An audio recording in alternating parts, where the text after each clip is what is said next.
لیکن بعد میں وہ کرنا پڑے گا، اس لیے کہ آپ صلی اللہ علیہ وسلم نے ایک شخص کو دیکھا جو بغیر اطمینان کے نماز پڑھ رہا تھا، اس کی نماز میں کوئی کمی نہیں تھی، نہ وہ 4 کے بدلے 3 یا 2 کے بدلے 1 بھی نہیں پڑھ رہا تھا، یا رکوع سجدے چھوڑ بھی نہیں رہا تھا، صرف بے اطمینانی کی وجہ سے آپ نے کیا فرمایا معلوم؟ اس حدیث کے الفاظ صحیح مسلم کی روایت ہے، آپ نے فرمایا ارجع فصلی فإنک لم تصلی، جا واپس نماز پڑھ، تو نے نماز نہیں پڑھی۔ حدیث میں آتا ہے ایک شخص آیا، رکعت باندھی اور اس کے بعد نماز پڑھی اور آ کے آپ کو سلام کیا، آپ نے کہا وعلیکم السلام، تیری نماز نہیں ہوئی۔ وہ پھر گیا، پھر کھڑا ہوا 2 رکعت پڑھی، پھر آیا کہا السلام علیکم، آپ نے کہا تیری نماز نہیں ہوئی۔ وہ پھر گیا، پھر 2 رکعت پڑھ کے آیا، پھر کہا السلام علیکم، آپ نے کہا وعلیکم السلام، تیری نماز نہیں ہوئی۔ اس نے کہا اللہ کے رسول اس سے اچھی نماز میں نہیں پڑھ سکتا۔ پھر آپ نے کہا جب تو نماز کے لیے کھڑا ہو تو تکبیر کہے، ہاتھ باندھ، فاتحۃ الکتاب قرآن سورہ فاتحہ پڑھ، اور جو قرآن آسان ہو اسے پڑھ،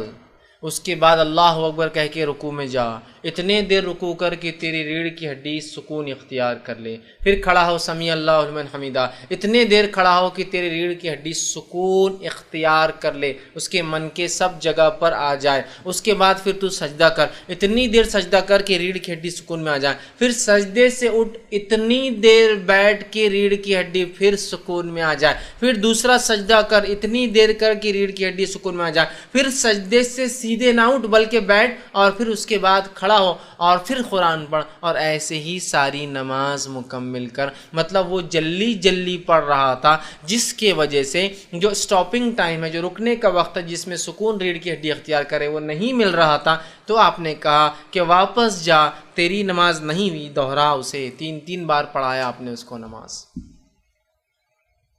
اسی لیے میں نے کہا رکن چھوٹ جائے، یہاں تو صرف سستی کر رہا ہے، کاہلی سے پڑھ رہا ہے، درست نہیں پڑھ رہا ہے، جو ویٹنگ ٹائم ہونا چاہیے وہ نہیں کر رہا تھا، آپ اس کو کہا کہ نہیں ہوا،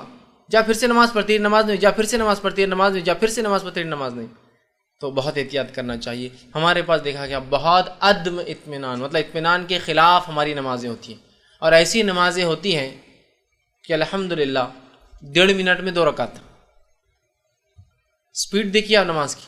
1.5 منٹ میں 2 رکعت، 4 منٹ میں امام صاحب 4 رکعت، جبکہ جب آدمی جماعت کے ساتھ ہوتا ہے تو اس کو سکون اختیار کرنا پڑتا ہے، اس لیے کہ بوڑھے جوان بچے اور عورتیں سب مکس ہے صفوں کے اندر، مطلب الگ الگ قسم کے لوگ ہیں، اور ہر کسی کی حرکات اور سکنات اتنے سپیڈ سے نہیں ہو پاتے ہیں، لیکن پھر بھی الحمدللہ ہمارے پاس 4 منٹ میں 4 رکعت ہو جاتی ہے، حالانکہ پہلے 2 میں ضمی سورہ بھی رہتا ہے 4 منٹ میں۔ اور ایک جگہ تو میں نے انتہا دیکھی، مسجد میں داخل ہوا، الیکٹرانک گھڑی چالو ہے، بڑے بڑے ڈیجٹس میں آ رہا ہے، 1:31 اور 30 سے 35 سیکنڈ، اور پہلے 2 رکعت کے بعد کا قاعدہ چالو ہے، مطلب 1 منٹ اور 35 سیکنڈ میں دوسری رکعت کا جو قاعدہ ہے نا، امام صاحب قاعدے میں بیٹھے، شاید جلدی، اب الیکٹرانک گھڑی میں تو جلدی کھڑے ہی نہیں ہوتا کوئی، کہ تو ایگزیکٹلی 29 1 29 30 تو سب بیٹھے ہوئے، ابھی آدھا منٹ ہے، 31 32 31 32 33، وہ آتا 50 55 56 57 58، جب سب 0 ہوتا تو امام صاحب کھڑے ہوتے مقتدی، اب رکعت باندھے ہوں گے، تو 1 منٹ 35 سیکنڈ کے اندر قاعدہ چل رہا ہے۔ یہ تو پہلی 2 رکعتیں لمبی ہوتی چونکہ ضمی سورہ ہے، بعد کی 2 کی سپیڈ کیا ہوں گی اندازہ لگائیے۔ تو میں جب مسجد میں کھڑا تھا، اب صف تک جانے تک تیسری ہو گئی ان کی، قاعدے سے اٹھ چکے، تیسری بھی کر لی، 3 منٹ میں اس دن نماز ہوئی ماشاءاللہ 4 رکعت۔ کیا کہیں گے آپ اس کو؟ آپ نے اس شخص کو دیکھا۔ اب اطمینان آنا کس کو کہتے ہیں؟ کہ رکوع میں آپ گئے، ریڑھ کی ہڈی سیدھی ہو جائے، سبحان ربی العظیم سبحان ربی العظیم سبحان ربی العظیم، جب آپ اتنے آسانی سے آہستہ پڑھیں گے تو یہ سکون میں آگے ریڑھ کی ہڈی، سمیع اللہ لمن حمدہ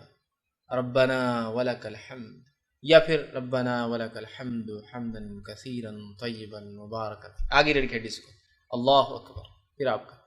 اب حال تو یہ کہ اللہ اکبر اللہ اکبر اللہ اکبر اللہ اکبر، یہ کیا تھا مانو ہم کو 2 سجدے تھے، اتنے اسپیڈ سے اللہ اکبر اللہ اکبر اللہ اکبر اللہ، اتنے جلدی آواز آتی، اور کھڑے ہو گئے سجدے تھے یہ، جبکہ آپ نے منع کیا کہ ایسے سجدے نہ کرو جیسے کوے ٹھونگ مار رہا ہے۔ کوہ تھے کتنی جلدی کوئی چیز کھاتا ہے زمین پر، چڑیا ٹھونگ مار رہی ہے، کوے کی ٹھونگ کی طرح مت مارو سجدے ایسا کھٹ کھٹ کھٹ کھٹ، تو احتیاط کرنا چاہیے۔ تو یہ تو اطمینان نہیں حاصل کیا، تو آپ نے کہا حدیث میں الفاظ ارجع فصلی فإنک لم تصلی، جا واپس نماز پڑھ، تیری نماز نہیں ہوئی۔ تو رکن چھوٹنے کا اس لیے میں نے اس میں لایا کہ اس سے نماز باطل ہو جاتی ہے، آپ کو دہرانا پڑے گا۔ اسی طرح دوسری چیز، نماز میں